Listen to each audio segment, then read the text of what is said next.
அனைவருக்கும் வணக்கம். ஏன்னா இது வந்து நான் 2வது முறையாக வந்திருக்கேன். ஃபர்ஸ்ட் டைமாக சார் கூட தான் வர வேண்டியது போன ஆண்டு. எனக்கு வந்து விசா கிடைக்கல. அதுக்கப்புறமா வந்து சித்தப்ப வந்து ரொம்ப எனக்காக ரொம்ப மெனக்கட்டுருக்காங்க. இந்த கனடா மண்ணில் வந்து முத்துசிற்பியை வந்து அதை நான் நாடகத்தில் இருக்கும்பொழுதே எனக்கு தொலைபேசியில் ரொம்ப காலங்களாக பேசி அதுக்கப்புறம் சூப்பர் சிங்கருக்கு போனதுக்கப்புறமும் என்னை வந்து எப்படியாவது கொண்டு வரணும்னு ரொம்ப சிரமப்பட்டிருக்காரு. முதல்ல சித்தப்புக்கு வந்து குகதாஸ் அப்பாவுக்கு மீண்டும் நன்றியை சொல்லியிருக்கேன். சார் கூட வந்து பயணிக்கிறது வந்து இதான் ஃபர்ஸ்ட் டைம். எனக்கு ரொம்ப சந்தோஷமா இருக்கு. இந்த மாதிரி வாய்ப்பு கொடுத்ததுக்கு இறைவனுக்கு நன்றி. மீண்டும் சித்தப்புக்கு தான் நன்றி சொல்லணும்.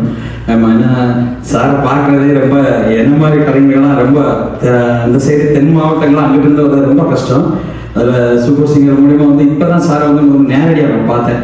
அதுக்கப்புறம் ஒரு கச்சேரியில் செஞ்சேன். அதாவது இப்போ எப்படி சொல்ற கடல் கடந்து வந்து சாரோட வந்து இங்கே வந்து இருக்கிறது ஒரு பெரும் பாக்கியமாக நினைக்கிறேன். கனடாவில் தமிழ் சொந்தங்கள் வாய்ப்பு கொடுத்தாங்க.